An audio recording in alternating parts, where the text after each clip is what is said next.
Let me tell you something that took me years to understand. The financial game you're playing, you were never supposed to win. The rules weren't written by you. The odds weren't set by you. And the house, the banks, the corporations, the system itself, the house always wins. You work 40 years. You save diligently. You do everything right. And somehow, you still end up struggling while others seem to effortlessly glide into wealth. That's not bad luck. That's not your fault. That's the game working exactly as designed. But here's what they don't want you to know. Once you understand how the game is rigged, you can start playing by a different set of rules. Today, I'm going to show you exactly how the system is stacked against you, and more importantly, the legal loopholes the wealthy use to cheat back. Before we talk solutions, you need to see the problem clearly. The financial system has 3 invisible traps built into it, and unless you see them, you'll keep falling into them. Trap 1. You're taxed on earning. They're taxed on wealth. When you get a paycheck, the government takes its cut before you even see the money. 20%, 30%, sometimes 40% gone before it hits your bank account. But here's what's interesting. When a billionaire's stock portfolio grows by $50 million, they pay 0 tax. Nothing.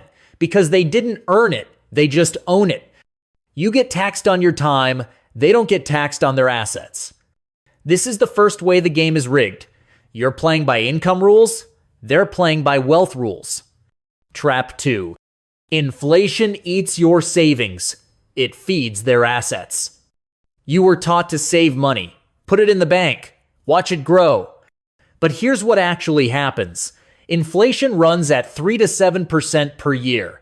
Your savings account pays you 0.5%. Every single year, your money loses purchasing power. Meanwhile, what happens to real estate during inflation? It goes up. Stocks, they go up. Gold goes up. The system is designed so that people who hold cash get poorer, and people who hold assets get richer. Automatically. Every single year. Trap 3. Debt destroys you. Debt builds them. When you borrow money, credit cards, car loans, student loans, you pay interest rates of 7%, 15%, sometimes 25%. That interest compounds against you, burying you deeper every month. But when corporations borrow money, they get rates of 3%, 4%, 5%. They use that cheap money to buy assets, and those assets grow faster than the interest they pay. Same tool, completely different outcomes. This is the game. And now that you see it, let's talk about how to cheat back. The first rule of cheating the system: stop playing by employee rules. I don't mean quit your job tomorrow. I mean understand that your salary has a ceiling, but your assets don't. Every wealthy person figured this out at some point. Your time is limited. There are only 24 hours in a day. You can only work so many hours before you burn out. But an asset? An asset works while you sleep. An asset doesn't get tired. An asset can multiply. Here's the cheat code. Take a portion of every paycheck, 10%, 20%, whatever you can, and convert it from income into assets as fast as possible. Don't save money. That's what they want you to do. Invest money. Convert your labor into ownership.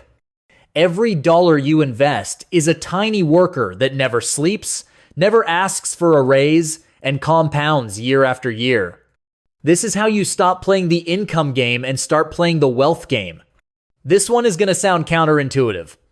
Most people think debt is bad, and for most people, the way they use debt, it is bad. But debt itself is just a tool. A hammer can build a house or break a window. It depends on how you use it. The rich use debt to acquire assets that generate income.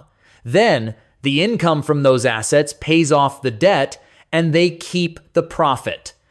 Let me give you a simple example. You borrow $200,000 to buy a rental property. The rent covers your mortgage payment, plus gives you $500 extra per month.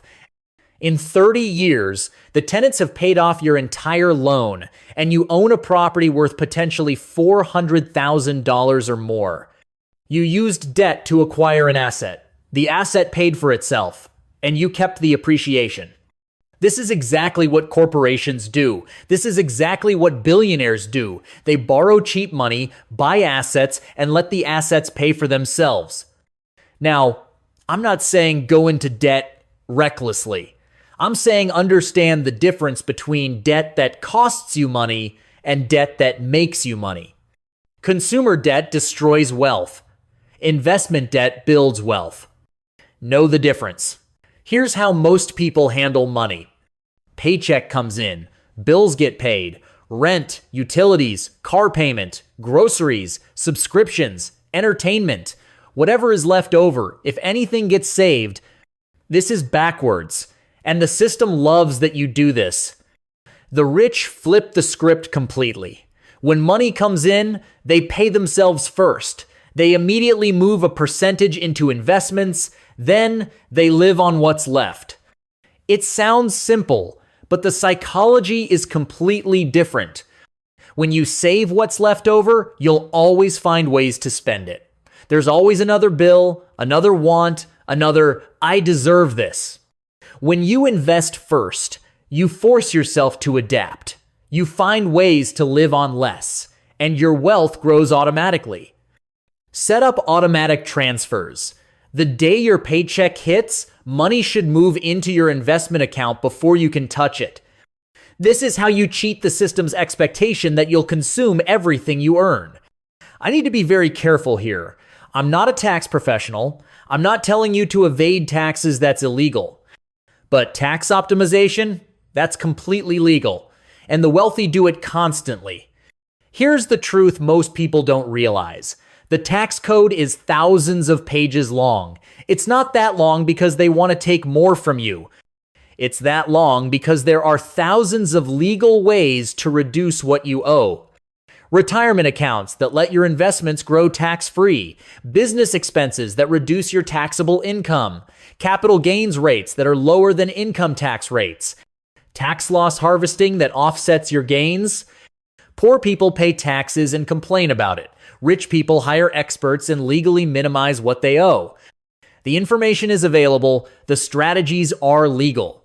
The question is whether you'll take the time to learn them or just accept whatever the default system takes from you. Every dollar you legally keep is a dollar that can compound for your future. Here's the final cheat code, and maybe the most powerful one. The entire system is designed to make you think short term. Buy now, pay later. Instant gratification. Quarterly earnings. Breaking news. Flash sales ending in 24 hours. Everything around you screams, now, now, now. But wealth is built over decades, not days. The rich understand this. They make decisions based on where they'll be in 10 years, not 10 days. They plant trees they'll never sit under. They sacrifice today for freedom tomorrow. This is the ultimate cheat code. Patience in an impatient world. While everyone else panics during market crashes, you buy. While everyone else chases the latest trend, you stick to fundamentals. While everyone else lives for today, you build for tomorrow. Time is the great equalizer. You don't need to be smarter than the billionaires. You don't need to work harder than the hedge fund managers. You just need to be more patient than everyone else. The game is rigged against the impatient, but for those who think in decades, the compounding math eventually overwhelms every disadvantage. Let me leave you with this. Yes, the game is rigged. The system was not designed for you to win. But now you know the cheat codes. Convert income to assets, use debt strategically, pay yourself first, optimize your taxes legally, and play the long game. You don't have to accept the rules they gave you. You can write your own. The house always wins unless you stop gambling and start owning the house. This is Perfect Invests. Play smart, play long, and remember, the best revenge against a rigged system is building wealth anyway.